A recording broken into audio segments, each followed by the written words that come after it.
Monsieur Vali Condé, des candidats sont recalés pour la session 2024 au baccalauréat. C'est au total 24 candidats qui ont été recalés. Et c'est une première. Hein? On a vu une liste qui a été publiée par la Direction générale des examens et concours scolaires, ce qui n'est pas une habitude. Alors, pourquoi ces candidats ont-ils été recalés? Que leur reproche-t-on? Bon, et moi je pense que la cause est fondée. Et ces candidats ont fait ce qu'il fallait faire. C'est quoi? C'est qu'ils sont déjà admis au bac, ils sont à l'université.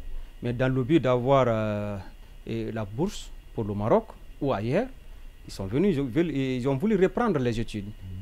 C'est-à-dire qu'ils sont déjà admis au bac, ils sont à l'université, mais ils veulent bénéficier, ils veulent être très bien classés dans le but de bénéficier des bourses d'études. Ils sont venus s'inscrire aussi dans les différentes écoles. Ça veut dire qu'ils ont déjà le baccalauréat. Ils ont déjà le baccalauréat. Donc ils veulent revenir faire le baccalauréat pour avoir une meilleure moyenne. Pour être bien classés. Et aller bénéficier d'une bourse marocaine. Donc c'est ça en fait. Mais ils sont parvenus à détecter. Tout simplement parce que ils ont le PV de tous les, candidats qui ont eu le bac l'année passée. Comme je vous ai dit là, ils sont venus en tant que redoublants. C'est ça la vérité. Parce que le PV qu'ils ont montré, c'est qu'ils étaient des redoublants, mais ils ont cherché dans la base de données quels sont les redoublants qui sont réellement redoublants et quels sont ceux-là qui sont admis mais qui se disent redoublants. À travers ça, ils se sont rendus compte que une vingtaine de PV déjà sont admis, sont à l'université, mais pourquoi on voit leur nom sur la liste? C'est ce qui s'est passé. Donc il y avait une tentative de fraude. Alors moi, la question que j'aimerais poser, alors s'ils s'étaient présentés comme promus, non, ils ne pouvaient pas. Ils ne pouvaient pas parce que le PV qu'ils ont ne correspond pas à la session. Oui. Donc, parce qu'ils ont déjà fait. Les promis, c'est-à-dire que ce sont les PV, je parle de PV du BPC. C'est-à-dire c'est ceux qui correspondent, n'est-ce pas, à la candidature normale. Donc, on dit ça, les candidats normaux. Maintenant, par exemple, si votre PV correspond à la session 2014 et vous faites une fois, l'année à venir, le PV qui correspond à la session 2014 doit correspondre à la session, n'est-ce pas, 2014, mais on sera en 2015. Je veux dire, la session qui correspond à 2024, par exemple, cette année, ceux qui seront admis au BPC, au BPC ou au bac, certains vont vouloir revenir. Quand ils reviennent avec leur PV, on saura directement qu'ils ont déjà fait ou qu'ils ont échoué. Donc c'est à travers ça qu'ils se sont rendus compte que les PV qui sont là sont déjà admis. Pourquoi? Parce que tout simplement, ils se sont rendus compte qu'ils font partie des redoublants. Mais pour être sur la liste, ils ont demandé un seul document. Quel est ce document? C'est tout simplement ils ont tout simplement demandé la carte d'identité scolaire. Et une fois que vous présentez votre carte scolaire, et vous êtes candidat. Mais tout le problème là est posé à cause de quoi? À cause d'un seul fait. Vous savez, quand on a dit que la plateforme qui a été conçue par le MEPIA n'avait pas été bien conçue, certains ont pensé que nous voulons critiquer. C'était une campagne de dénigrement. Pour critiquer, alors que ce n'était pas ça. Pourquoi? Parce qu'on n'a pas prévu la place pour les documents essentiels, tels que l'attestation d'inscription du directeur de l'école. Mais écoutez, ces candidats-là se sont inscrits dans certaines écoles. On a fait appel au directeur de ces écoles.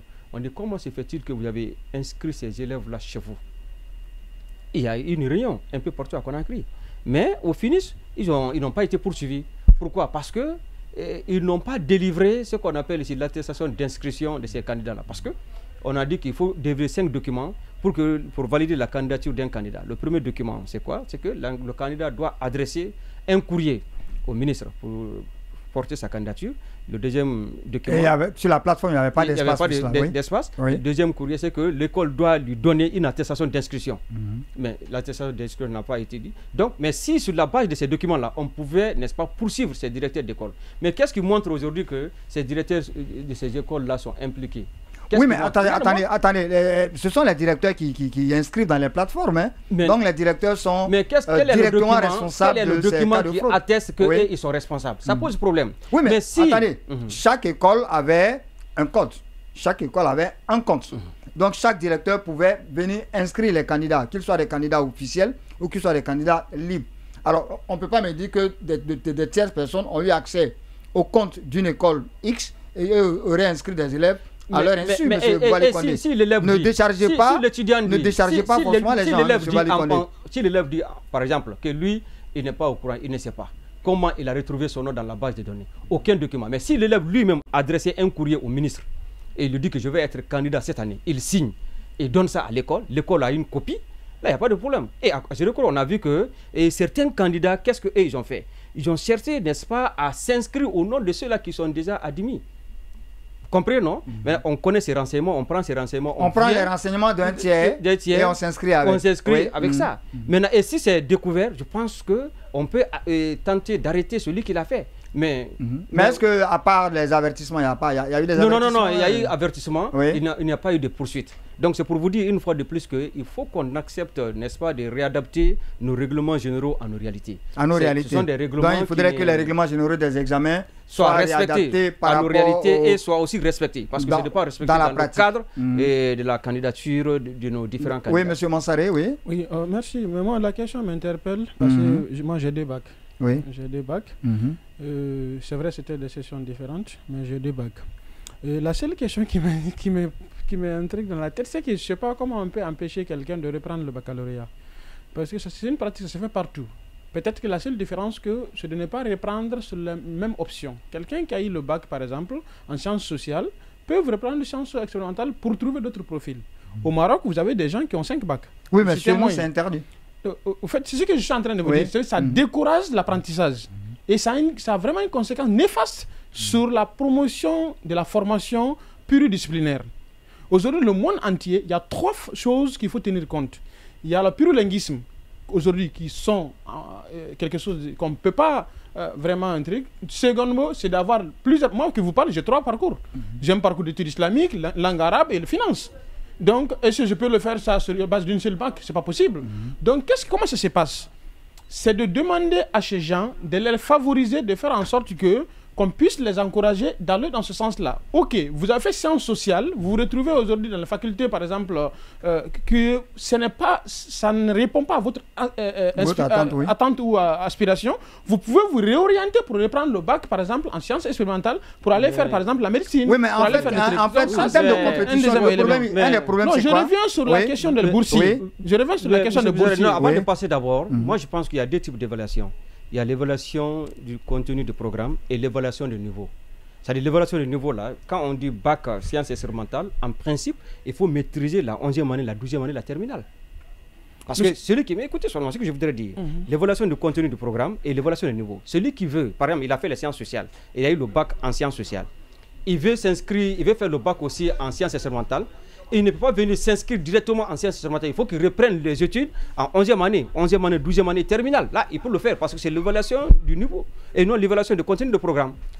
Donc ça, c'est extrêmement important. Ok, ce que vous dites là, je vais vous revenir. Moi, j'ai fait... on va terminer rapidement. Exactement, je vais terminer sur ça. Oui. J'ai fait première année avec un Ivoirien du doctorat. Je lui ai posé la question, il est vieux. Il m'a dit non, qu'il avait série D. Série D, c'est comme scientifique. Oui. Après, il a vu que en fait, son aspiration, c'est d'être dans la diplomatie. Il s'est recyclé pour faire sciences sociales et se retrouver dans les relations internationales. Il a commencé à quel niveau? À partir de quel niveau? Ça, c'est important. Non, en fait, ça, c'est une question de ce qu'on appelle ça candidat libre. Vous auto-formez. Moi, j'ai préparé mon 2e bac en 3 mois. Oui, ailleurs, ça se fait. C'est vrai, la question, en fait, c'est qu'aujourd'hui, ces candidats-là qui ils reviennent pour la bourse. Ça force un peu la compétition. Lorsque vous prenez par exemple un élève qui est promu, c'est-à-dire qui vient de la 12e année directement en terminale, qui doit compétir avec des gens qui ont eu le bac déjà il y a 2 ou 3 ans, qui reviennent faire le bac quelque part, ça force un peu la compétition. Donc s'ils veulent le faire, peut-être que moi je me dis qu'on peut le faire, si vous dites, mais qu'ils ne soient plus pris en compte pour les bourses d'études. Sinon ça force un peu la compétition. Ce que moi j'aurais souhaité, c'est de trouver un mécanisme pour encourager. En fait, l'apprentissage, c'est le seul pays peut-être au monde. Oui, je suis d'accord. Moi, mon problème, il n'est pas à ce niveau. Mon problème, il est où? C'est la compétition, en fait, pour la bourse d'études aujourd'hui. Qu'on favorise. Mais est-ce que ces gens-là ont été identifiés effectivement qu'ils cherchent juste à avoir la bourse? Oui, c'est la raison. C'est la raison. C'est une technique qui a connu M. Mansari, ce n'est pas une nouveauté. C'est cette année que le ministère a publié une liste officielle de ceux-là qui voulaient faire le bac une 2e fois. Ils étaient 24 personnes et je pense que là, c'est mieux pour la compétition.